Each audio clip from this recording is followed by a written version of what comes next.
오늘은 성찬식이 있는 주일입니다. 우리 교회는 2달에 한 번 성찬식을 갖습니다. 성찬은 세례와 함께 예수님께서 친히 제정해 주신 2가지 예식 중에 하나입니다. 그래서 성찬과 세례를 줄여서 성례라고 한 글자씩 따서 성례라고 합니다. 오늘 말씀을 통해서 성찬에 관한 3가지 말씀을 드리려고 합니다. 첫째, 성찬이란 무엇인가? 둘째, 성찬은 그리스도와 신비한 연합을 경험하게 해줍니다. 셋째, 마지막으로 성찬을 위협하는 우리 가운데 있는 죄 한 가지를 살펴보고 주님의 성찬을 받도록 하겠습니다. 첫 번째, 성찬이란 무엇인가입니다. 성찬은 예수님께서 잡히시기 전날 밤에 제자들에게 베푸신 저녁 식사입니다. 예수님은 십자가를 앞에 두시고 제자들과 함께 마가의 다락방에 모이셨어요. 그래서 저녁 식사를 함께 하셨습니다. 이때가 유월절의 명절 가운데, 유대인들의 명절 가운데 유월절이라는 명절 기간이었습니다. 우리가 지금 새벽기도 시간에 출애굽기 말씀을 나누고 있지 않습니까? 애굽은 이집트예요. 지금의 이집트. 이스라엘은 원래 이집트에서 노예 생활을 했던 민족이었습니다. 430년 동안 그들은 노예가 되어서 애굽에 있었어요. 그러다가 하나님께서 모세를 지도자로 세우셔서 이집트에서 구출해 내셨습니다. 그것이 출애굽기에 있는 역사 이야기입니다. 이것은 실제 역사예요. 지어낸 이야기가 아닙니다. 당연히 이집트의 왕은 지금까지 400년이 넘도록 잘 부려먹고 있는 이 이스라엘을 놓아줄 리가 없죠. 그래서 하나님께서는 이 백성을 구원하기 위해서 10가지 재앙으로 이집트를 치셨습니다. 이제 우리가 새벽기도 시간에 다음 주부터 본격적으로 그 10가지 재앙을 살펴보게 될 것입니다. 그 10가지 재앙 중에 마지막 재앙은 이집트의 모든 집안에 있는 사람이면 사람, 가축이면 가축, 짐승이면 짐승, 모든 장자를 죽이는, 장자가 죽게 되는 재앙이었습니다. 장자가 죽는 이 재앙은 그런데 이집트뿐만 아니라 이스라엘 백성들에게도 예외가 아니었어요. 그래서 하나님께서는 이스라엘 백성들에게 그 재앙을 면할 수 있는 방법을 가르쳐 주십니다. 너희들이 어린 양을 한 마리 잡아라. 그리고 그 양의 피를 너희 집의 문에 발라라. 그리고 그 집안에서 양고기를 구워서 쓴 나물과 함께 떡과 함께 먹어라. 그날 밤에 여호와의 사자가 집집마다 찾아갈 것인데 양의 피가 발려져 있는 그 문은 장자를 죽이려고 할 때 그 집의 문의 피를 보고 넘어가겠다라고 말씀하셨습니다. 그래서 유월은 패스오버라고 해서 담을 넘어간다라는 의미를 가지고 있습니다. 그러면서 이제 하나님께서 보내신 그 죽음의 사자가 이집트의 모든 집안을 다 휩쓸었습니다. 양의 피가 발려져 있지 않은 집들은 모든 장자가 죽는 재앙을 당하게 되었습니다. 그 전에 9가지 재앙이 있을 때도 끝까지 버텼던 이 바로 이집트의 왕이 자신의 장자의 죽음 앞에서 두 손 다 들고 항복하게 되죠. 그리고 이스라엘 백성들에게 나가라, 너희 갈 길로 가라 이렇게 내보내게 됩니다. 그래서 이스라엘 백성들은 그 종살이에서 해방되죠. 자유를 누립니다. 약속의 땅 가나안으로 이동하게 됩니다. 하나님께서는 그 어린 양이 희생하여 죽음의 재앙을 넘어갔던 그 날을 유월절이라고 이름을 붙이셨습니다. 그리고 이 날을 이스라엘 민족들에게 대대로 지키라고 이렇게 명령하셨죠. 그리고 이 명령은 유대인들 사이에서 오늘도 지키는 규례로 유월절을 그들이 지키고 있습니다. 그래서 유대인들은 대대로 유월절이 되면 그 특별한 저녁 식사를 합니다. 양고기를 잡고 양을 자녀들에게 나누어 주면서 옛날에 우리 조상들을 구했던 하나님의 그 구원의 역사를 알려주는 것이죠. 그러면서 우리 하나님 잘 섬기자 이렇게 하며 기념했습니다. 이 구약의 출애굽기에 있었던 이 유월절의 어린 양, 이 어린 양의 피는 장차 있을 어떤 한 가지 사건을 예표하는 그림자가 됩니다. 어떤 사건이죠? 예수님의 십자가입니다. 예수님께서 피 흘리고 돌아가신 그 십자가 대속의 죽음을 예표하는 그림자입니다. 예수님은 자신이 고대로부터 이스라엘이 지켜왔던 그 유월절의 그 어린 양의 피, 그 진정한 어린 양이 자신이라는 사실을 알려주시기 위해서 유월절의 저녁 식사에 성찬을 제정하셨습니다. 오늘 본문 23절 중반부터 보겠습니다.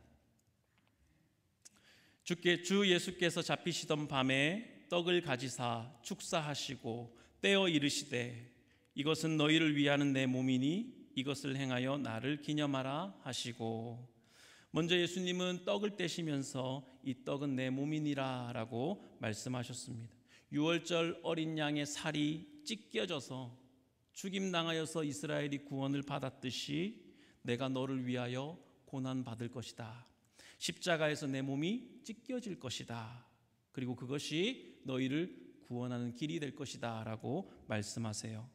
그런 후에 잔을 나누어 주시죠. 25절 말씀입니다. 식후에 또한 그와 같이 잔을 가지시고 이르시되 이 잔은 내 피로 세운 새 언약이니 이것을 행하여 마실 때마다 나를 기념하라 하셨으니, 포도주를 잔에 쏟으시고 제자들에게 나누어 주시면서 이 잔은 내 피니라 라고 말씀하십니다. 당시에 포도주는 가죽 부대에 보관되어 있었어요. 그래서 마실 때는 그 부대를 들어서 잔에 부어서 마셨습니다. 가죽 부대에서 쏟아진 잔입니다. 쏟아 부어진 잔이에요. 이 잔은 내 피다. 내가 너희를 위하여 이렇게 피를 쏟을 것이다.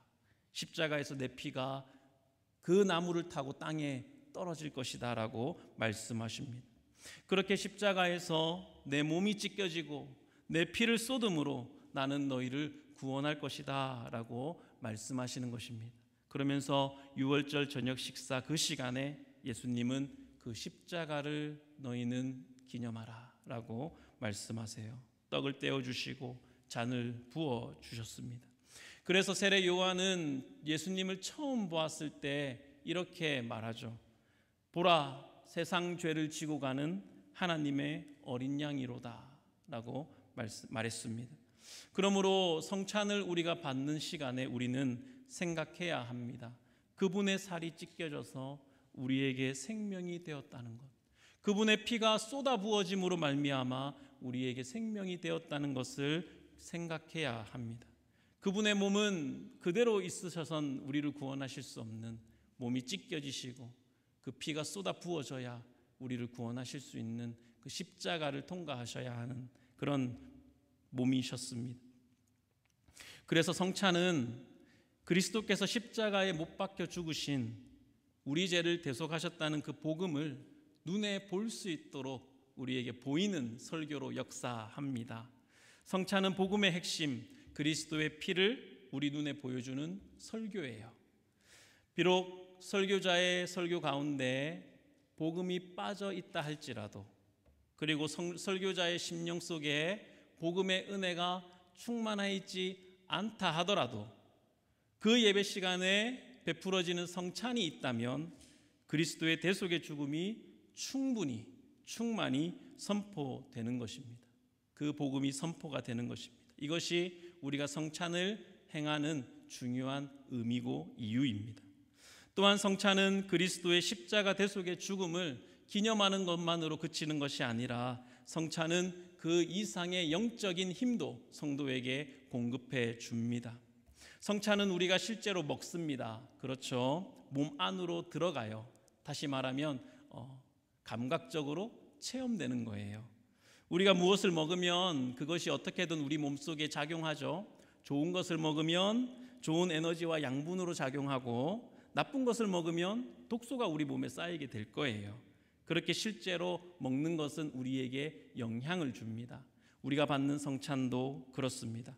매우 적은 양을 먹으니까 이게 무슨 영향을 주겠냐 싶겠지만 우리의 영혼에 큰 영향을 주는 것입니다. 그 영혼에 영향을 줄 뿐만 아니라 그 의미로 말미암아 우리의 육신도 강건케 해주는 그런 힘을 우리에게 주는 성찬인 것입니다. 우리가 받는 성찬은 예수 그리스도의 죽음을 먹고 마시는 것입니다. 찢겨진 살을 먹고 부어진 피를 마시니까요. 그럴 때 성찬에 참여하는 여러분의 마음은 그리스도의 죽음에 나도 합하여 함께 죽는 것입니다 라는 마음이 있어야 합니다. 그리스도께서 나의 모든 죄를 대신하여 죽으셨으니 나도 이제 그리스도의 사람 되어서 나의 정욕과 욕심을 십자가에 못 박습니다 라는 마음이 있어야 합니다. 그리고 하나님께서 다시 살리신 예수 그리스도의 부활에 동참해서 나도 다시 살리실 것을 믿는 믿음으로 성찬을 받아야 합니다. 그래서 우리는 성찬을 받을 때 하나님, 제가 죄에 대하여 죽고 의에 대하여 살기로 다짐합니다. 이 다짐으로 성찬에 나아가는 것입니다. 이것을 예수 그리스도와의 연합이라고 합니다. 신비적 연합이라고 말합니다. 여기 대부분의 성도님들은 성찬을 많이 받아보셨을 것입니다. 여러분, 성찬을 받을 때 그리스도께서 내 속에 계시다는 그 사실을 확신 가운데 감격하고 경험하는 경험이 있어 보셨습니까? 여러분, 믿음으로 성찬을 받으시기를 바랍니다. 우리는 성찬 속에서 얼마든지 예수 그리스도의 영적 임재를 경험할 수 있습니다. 그 믿음을 가지고, 간절함을 가지고 성찬을 받는 것입니다. 성찬을 받을 때 또한 우리는 엄숙하고 경건한 마음으로 받지만 여러분, 마음속에 기쁨도 놓치지 말아야 합니다. 그리스도와 한 몸 된 연합의 증거, 그 성찬을 우리가 받고 있다는 것을 기뻐하셔야 합니다. 예수님의 전부가 나의 모든 것 되신다 하는 것이 성찬입니다. 그것을 믿으시기를 바랍니다. 그럴 때 우리가 성찬 받으면서 세 가지를 확신할 수 있어요. 예수님이 가지신 영원한 생명이 나의 것이다. 그것을 확신합니다. 예수님께서 계시는 하나님 나라가 나의 나라다라는 것을 확신하게 됩니다. 예수님이 나의 죄를 대속해 주셨으므로 그 누구도 그 무엇도 나를 정죄할 수 없다, 이 사실을 확신하게 됩니다. 로마서 8장 33절에 누가 능히 하나님께서 택하신 자들을 고발하리요, 의롭다 하신 이는 하나님이시니 누가 정죄하리요, 아무도 여러분을 정죄하지 못한다라고 말씀하십니다. 성찬을 통해서 이 은혜롭고 신비한 그리스도와의 하나됨, 일치, 연합을 누리시기를 축복합니다. 우리가 마지막으로 한 가지 더 살펴볼 텐데요, 우리가 성찬을 받을 때 이 성찬은 그리스도와 나만의 연합이 아니라 함께 이 성찬을 받는 우리 모든 지체들과의 연합이기도 하다는 것을 기억하셔야 합니다. 그럴 때 이 은혜로운 성찬을 위협하는 우리 속에 있는 한 가지 죄를 살펴보겠습니다. 그리고 거기서 돌이키는 은혜가 있기를 바랍니다. 바울은 성찬을 잘못 받을 때 이렇게 경고했습니다. 본문 27절로 30절에 있는 말씀이에요. 본문 27절에서 30절. 그러므로 누구든지 주의 떡이나 잔을 합당하지 않게 먹고 마시는 자는 주의 몸과 피에 대하여 죄를 짓는 것이니라. 사람이 자기를 살피고 그 후에야 이 떡을 먹고 이 잔을 마실지니 주의 몸을 분별하지 못하고 먹고 마시는 자는 자기의 죄를 먹고 마시는 것이니라. 그러므로 너희 중에 약한 자와 병든 자가 많고 잠자는 자도 적지 아니하니 라고 말씀합니다. 오늘 우리가 읽은 본문 말씀이 고린도전서 말씀입니다. 이 고린도전서 11장 앞부분에는 어떤 내용이 있냐면 고린도 교회 성도들이 서로 분열하고 다투고 시기하고 그들 속에 있는 죄를 그냥 방치해 두는 그런 일에 대해서 사도 바울이 책망하고 권면하는 말씀들이 있습니다. 여러 가지 이유로 그들은 다투고 분열했어요. 그러면서도 모이는 시간마다 성찬을 받았다는 것입니다. 옛날 초대교회는 모일 때마다 성찬을 했거든요. 다투고 분열하고 죄를 그대로 방치해 두고 있는데 모일 때마다 성찬을 받았다는 거예요. 그것에 대해서 사도 바울은 야, 너네들 교회에 와서 그러면 안 돼, 이 정도로 혼내는 것으로 그치지 않고 놀랍게도 이 11장 말씀에서 성찬과 연결을 짓고 있습니다. 너희들이 그렇게 하고도 성찬을 받는다면 그것은 성찬이 아니라 너희의 죄를 먹고 마시는 것이다 라고 말씀하세요. 여기 29절에 자기의 죄라고 되어 있지 않습니까? 이 말을 원어로 정확하게 번역하면 심판입니다. 심판을 먹고 마신다라는 뜻이에요. 자기 심판을 먹고 마신다라는 것이에요. 그러면서 그 심판이 어떤 모습으로 나타나는지 30절에 이어서 말씀합니다.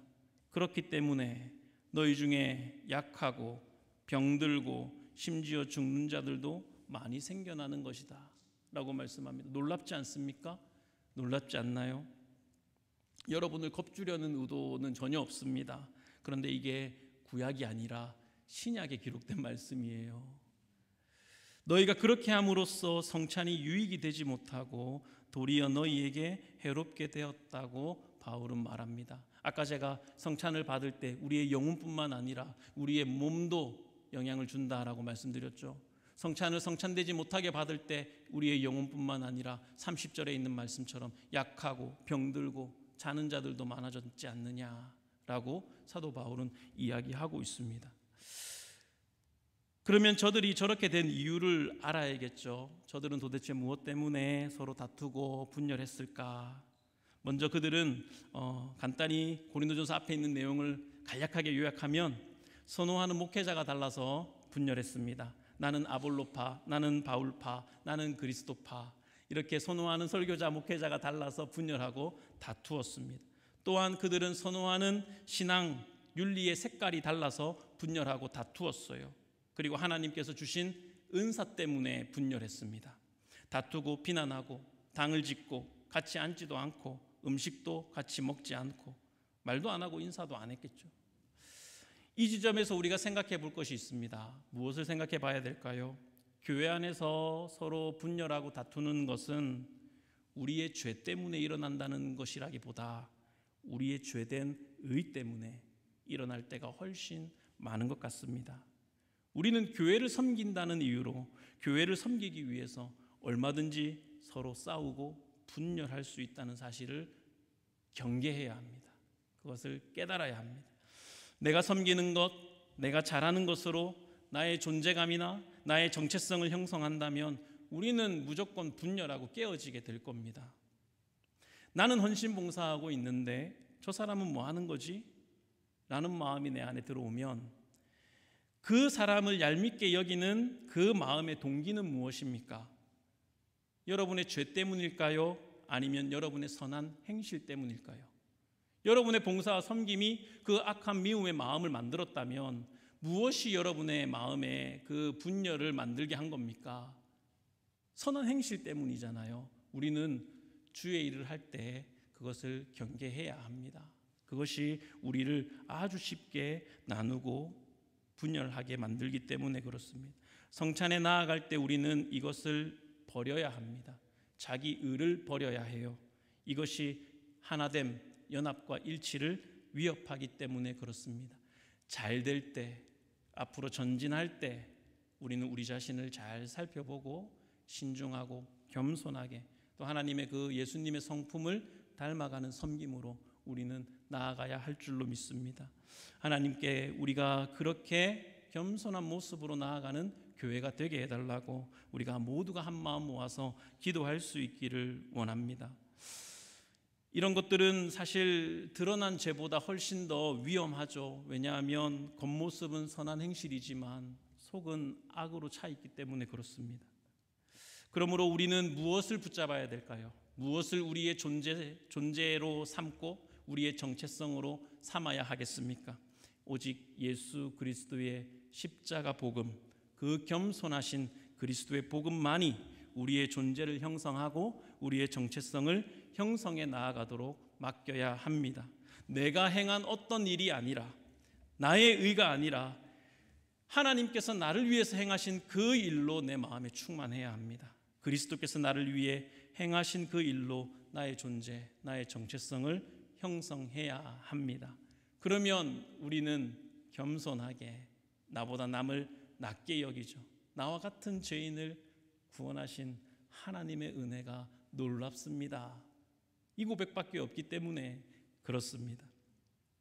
나는 타락한 죄인이지만 하나님의 큰 사랑을 받았다는 것, 하나님께서 나를 위해 죽으셨다는 것, 나를 위해 죽는 것이 저 하늘의 영광보다 가치가 있다고 우리 예수님께서 생각하셨다는 것, 예수님께서 죄인된 내 마음속에 들어오셔서 나와 하나 되기를 기뻐하셨다는 그 은혜로운 사실들이 여러분을 형성하는 정체성과 존재가 되게 하시기를 축복합니다. 사랑하는 성도 여러분, 성찬은 예수님께서 나를 위해서 행하신 일을 나 혼자만 받는 것이 결코 아닙니다. 우리 교회 공동체에 속한 모든 지체들이 함께 받는 거예요. 이 공동체성, 하나됨을 이해한다면 우리가 서로를 대할 때 그 사람의 내면을 보게 될 것입니다. 그리스도께서 내 속에 있듯이 저 사람 속에도 예수님이 계신다. 내가 좀 나은 면이 있다고 해서 저 사람보다 좀 훌륭하다고 생각하건 내가 그를 결멸해도 된다고 생각하는 것은 성찬을 망치고 심판을 먹고 마시는 것이지 라고 생각하고 성찬을 받기를 원합니다. 나를 위해서 찢기신 몸과 흘리신 피는 동시에 내 옆에 있는 지체들, 사랑하는 형제 자매들을 위해서 주님께서 찢기신 몸이고 흘리신 피라는 것도 기억할 수 있기를 원합니다. 그렇게 우리가 함께 성찬을 받는 것입니다. 혹시 여러분 이 공간에 불편하고 또 섭섭한 마음이 있는 사람이 있다면, 그런 마음이 들게 하는 사람이 있다면 용서하시고 사랑하시고 그 은혜로 나아갈 수 있게 해달라고 기도하는 성찬의 시간 될 수 있기를 원합니다.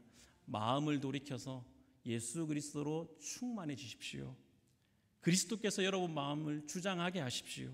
지금 하나님을 기쁘게 하는 마음을 품으시기를 바랍니다. 하나님께서 겸손히 나아가는 우리들에게 반드시 은혜 베푸실 줄로 믿습니다.